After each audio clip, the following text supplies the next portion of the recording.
Welcome to Creation in the 21st Century.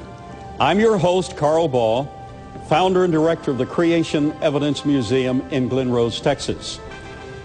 The title to today's program should have an effect on your life, because if the question can be answered, it will affect your outlook, your Weltschmerz, the way you look at your worldview. It will affect your introspection, the way you examine yourself and those about you. In fact, it will affect your eternal destiny. It is literally that important. The title is Noah's Flood, Fact or Fantasy? Now, if Noah's flood really did occur, it will change the way we view the dinosaurs. You probably know that I have had the privilege of discovering and directing the excavation of 16 different dinosaurs. I have favorites among the dinosaurs. One of my favorites is the imperial dinosaur. I call him the imperial dinosaur because of the crest, Parasaurolophus. And recent studies have indicated that he literally could use that great crest like a trombone. Another of my favorites is, of course, the pterodactyl. Recent studies have indicated that a larger portion of the brain was used for flight and aerial motion than birds have. Therefore, he was a superior flight mechanism that stuns us as we look back in time. And then another of my favorites, of course, is Stegosaurus. I call him the Johnny Appleseed of the dinosaur kingdom. If the worldwide flood literally occurred, it will change the way we view paleontology, because all of these creatures were caught in the sedimentary deposits. That's the reason we have their fossils.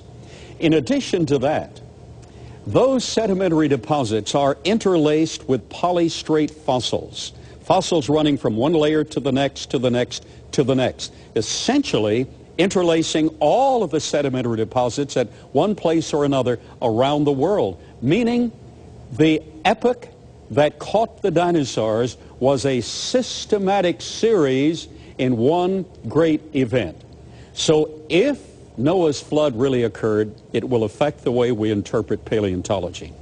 It will affect, subsequently, the way we interpret geology, because those layers, those sedimentary layers from the granite up, those layers being interlaced by fossils, making it one continuous series of impacts in a global deposition, meaning that it was recent in time, which brings us to the next area that would be affected, that is anthropology.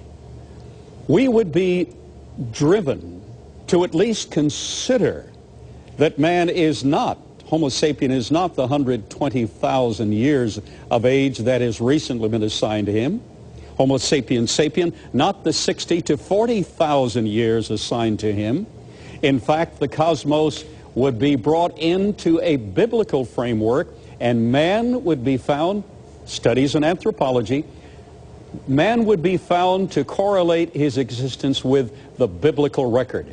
And then, fourthly, if the worldwide flood is documented to have actually occurred and is academically accepted to have occurred, if that's the case, it will change the educational system. My guest today is a professional educator, having spent 38 plus years in the public education academic arena, 14 of those at the college level. I've had him on the program before, one of my very finest friends, Professor John Heffner. Professor, what a joy to have you back with us today. Good to be with you, Dr. Baugh. The worldwide audience of Creation of the 21st Century enjoys having you on the program. Well, that's good news. It is good news, you know. It's nice to be appreciated. And I look forward to having you on the program. Now, Noah's flood. Have you always been a creationist and accepted a worldwide flood? Well, no. I was pretty ignorant about all of it, really, for many years. I became an ardent student of it in 1989.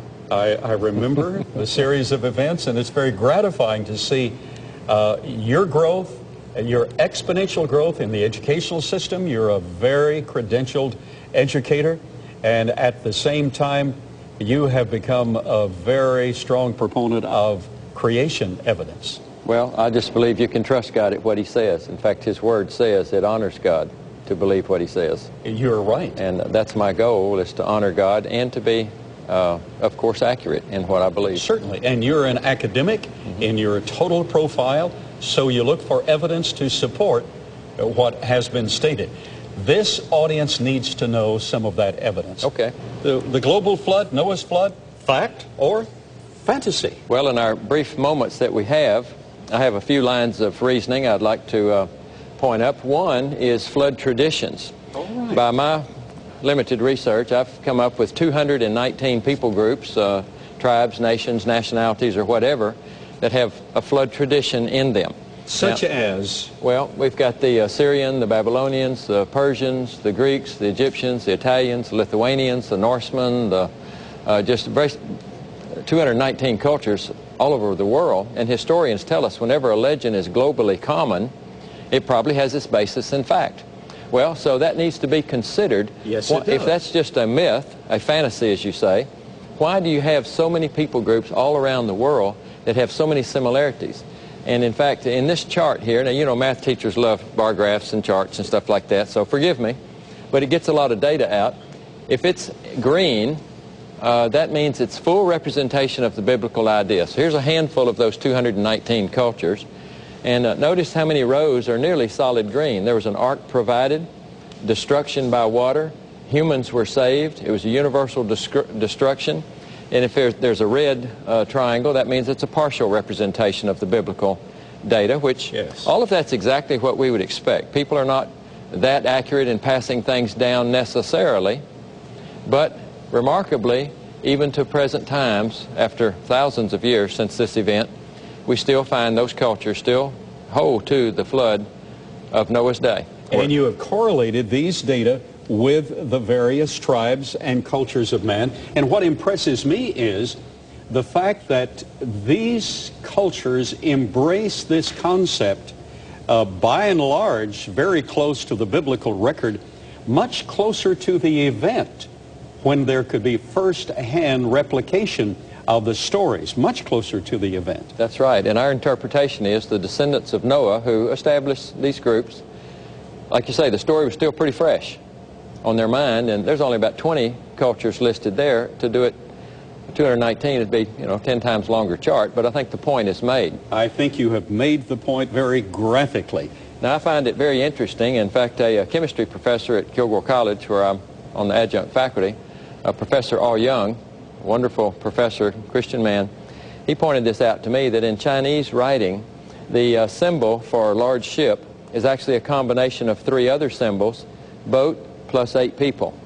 Marvelous. Boat plus 8 people equals large ship. And those that are anywhere at all knowledgeable of the Scripture know that the claim is that Noah and his wife, their 3 sons and 3 daughters-in-laws, a total of 8 humans, were saved during the flood. Of course, on this program, we have shown how the math works very easily. Oh, yes. Bringing a world human population from 8, about 4,500 years ago. There's no mental gymnastics to get to 6.5 billion people, or 6.6 roughly, what we have on the planet today. Well stated. And here we have the most massive populace of the globe among the Chinese people, actually having memorialized into their culture, into their writing system, the basis of the story of Noah and the ark. And then, of course, you have the biblical record. Well, we have many skeptics, of course, on the planet that, no, there was never a global flood, it was a local flood. And, of course, there's a lot of, unfortunately, maybe there's even some Christians that buy into that in spite of the clear teaching of Scripture. Yes. There would be no need for this huge boat if it was just a local flood. There'd be no need to put animals on board. They could have just gone to a nearby hill if it was a local flood. Certainly. But not the least of which, the Lord said, I'm not ever going to do this again. And there have been many local floods.